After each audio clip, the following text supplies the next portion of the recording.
Quais os tipos de materiais que existem em nossa natureza?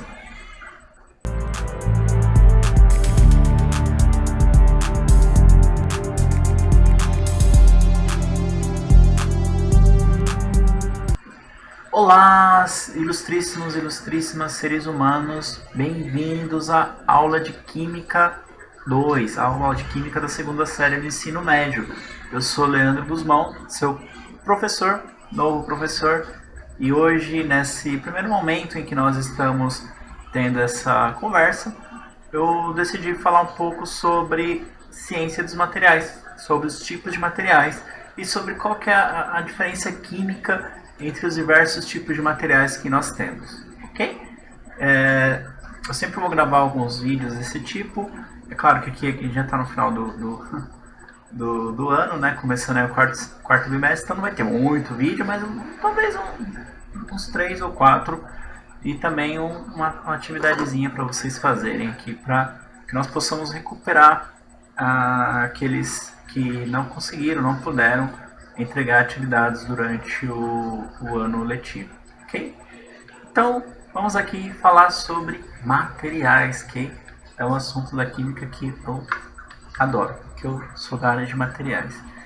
Enfim, ilustríssimos, quando nós falamos de materiais voltados para o conhecimento químico, nós distinguimos tudo que nós utilizamos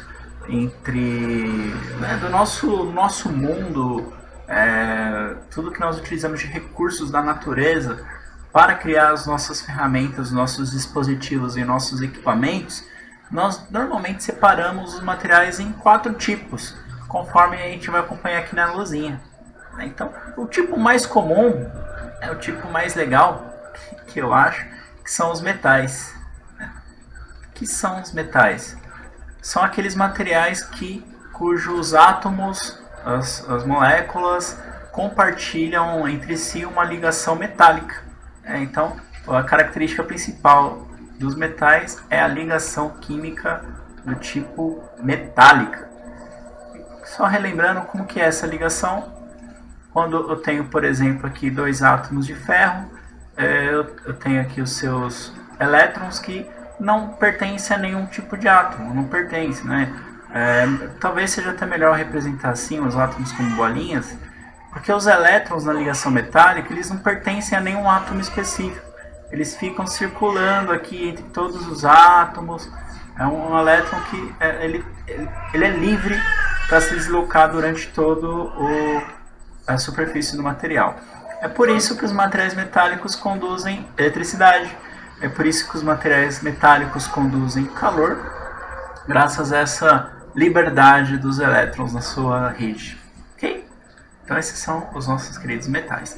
Como exemplos aqui, né, nós temos toda a classe dos metais na tabela periódica, que os mais comuns aqui, o ferro, que é matéria-prima para o aço, né? Temos o alumínio, muito utilizado também nas nossas latinhas de refrigerante. Temos o cobre, que é utilizado em fios, né? Um ótimo condutor. Temos metais mais nobres, como por exemplo o ouro. O ouro é um metal nobre, como vocês sabem, e é um material do tipo metal, que possui ligação metálica e tal. Temos aqui também a prata, outro material nobre. E temos aqui, por exemplo, também o magnésio, que é um outro metal importante, inclusive, para a nossa saúde. Legal? Muito bom, então esses são os nossos metais. Agora vamos para o próximo tipo. O próximo tipo de materiais que existem, que são as cerâmicas.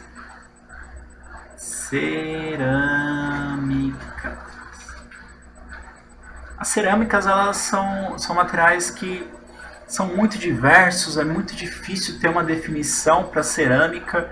O que nós podemos dizer em relação à ligação química é que são ligações covalentes.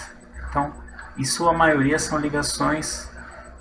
Olha o professor escrevendo errado aqui, ó. Ligações covalentes. Ligações covalentes há algumas cerâmicas com ligações iônicas, mas são exceções, né? De modo geral, são ligações covalentes. E as características aqui das cerâmicas é que elas não conduzem eletricidade. Por quê? Porque as ligações covalentes indicam que os átomos são compartilhados, os elétrons são compartilhados entre dois átomos. Os elétrons não estão livres na rede atômica para se deslocar, para conduzir eletricidade ou calor. Eles ficam fixos apenas naquela pequena região. Os elétrons ficam ali sem muita mobilidade. Outra característica é que, por conta dessa baixa mobilidade eletrônica, essas ligações elas são muito rígidas, muito fortes. São ligações muito mais fortes que as ligações metálicas. Portanto, os materiais cerâmicos eles são muito duros por causa disso. É só você pensar, por exemplo, no piso da sua casa, no azulejo ou no piso de cerâmica. É duro pra caramba, você não consegue morder um piso de cerâmica. Por exemplo, o ouro você até consegue morder, o ouro ele é um material bem maleável. Já uma cerâmica não, você não consegue. Porém, dentro da ciência dos materiais nós temos uma pequena regrinha, que quanto mais duro, mais frágil. Então esse material ele é tão duro que é muito frágil. Por exemplo, o vidro. Vidro é um outro material cerâmico que é extremamente duro, porém frágil. Então essa é uma outra característica aqui das cerâmicas. Então, eu falei alguns exemplos aqui, né? Esses materiais são compostos basicamente por óxidos e carbonetos. Óxidos e carbonetos. Então, por exemplo, o que a gente pode falar aqui é o vidro. O que é o vidro? É a sílica, é o óxido de silício. Então, é o SiO, o SiO. O óxido de silício é a matéria-prima para a maioria aí dos objetos vítreos, né? E é uma cerâmica. Nós temos óxido de alumínio, Al2O3, que é a chamada alumina, que é um material utilizado também para revestimentos, para polimento de materiais. Nós temos um nome muito mais comum aqui, as famosas pedras, né? Sabe aquela pedra de construção civil? Aqueles pedregulhos? São cerâmicas, só que é uma cerâmica muito complexa, que tem diversos óxidos, diversos carbonetos misturados. Nós temos, por exemplo, o óxido de ferro, que está presente ali também. Então, são exemplos aqui de materiais cerâmicos. Só uma curiosidade, o batom que as pessoas usam, né, por questões estéticas, o batom ele possui uma resina cerâmica. Então, existem ali um material que feito de alumínio, de óxido de alumínio, que também é uma cerâmica, né? Legal. Muito bom. Vamos ali então para... e perceba outra coisa, né? Os metais normalmente você consegue ter ele no estado puro aqui, como se fosse um átomo apenas, igual ferro. Eu consigo ter um pedaço de ferro. Claro, ele vai ter algumas impurezas, mas você consegue atingir ali 90% de ferro. Já nas cerâmicas não, eu sempre preciso de compostos, né? Por exemplo, óxido de silício, óxido de ferro, óxido de alumínio, carboneto de silício, etc. Ok? Próximo tipo de materiais que nós veremos aqui hoje são os outrora mocinhos, hoje vilões, polímeros.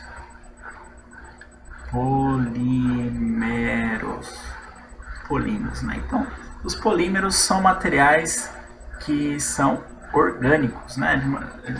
Não são orgânicos, mas ele faz parte, né, da classe da área de estudo da química, que é a química orgânica. Então, basicamente são materiais compostos por carbono, hidrogênio, nitrogênio, né? Várias moléculas, vários compostos que resumidamente possuem carbono, hidrogênio e nitrogênio. E os polímeros eles são muito comuns, né? São muito utilizados por nós e nós conhecemos como plásticos. Então todos os materiais plásticos na verdade são polímeros, né? São cadeias de carbono e hidrogênio gigantescas, muito grandes, que possuem aquelas características, né? Como impermeabilidade, capacidade de se manter alimentos, flexibilidade, não são materiais tão duros, são materiais muito fáceis de se moldarem, porém são materiais que são muito problemáticos para o meio ambiente, são muito problemáticos, já que essas cadeias de polímeros são tão grandes, né, são cadeias que chegam aqui a centímetros, né, muito grandes, então é muito difícil essas cadeias se romperem, requer muito tempo, muita energia, então esses materiais eles ficam muito tempo na natureza no seu estado polímero, no seu estado normal. Então é o que a gente vê de poluição por aí, né? Então, para se fabricar um polímero também é um processo artificial. Nós temos alguns polímeros naturais, como por exemplo a lã, o algodão, é um tipo de polímero natural. As seivas de árvores são polímeros naturais. O próprio casco da árvore, né, o tronco, é um tipo de polímero natural, mas grande parte dos polímeros que nós utilizamos hoje, como vocês sabem, são artificiais, que são fabricados através do refino de compostos do petróleo. Ok? E para finalizar aqui, nós temos também os materiais compósitos.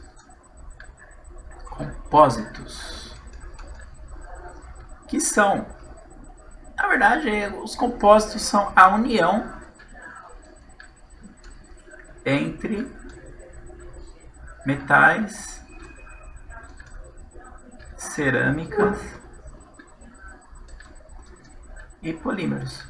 Então, quando eu crio um material que dentro da sua estrutura tem tanto metal quanto cerâmico, isso vira um compósito.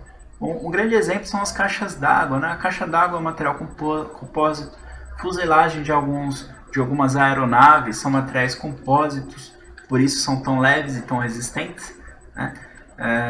Enfim, é uma classe de material avançado, né, utilizado em aplicações de engenharia avançadas, mas que de certa forma tem a sua grande relevância aqui para a nossa discussão. Ok? Então é isso, esse foi o primeiro debate que eu gostaria de trazer aqui para vocês. Esses 3 tipos de materiais que existem, os metais, os polímeros e os cerâmicos.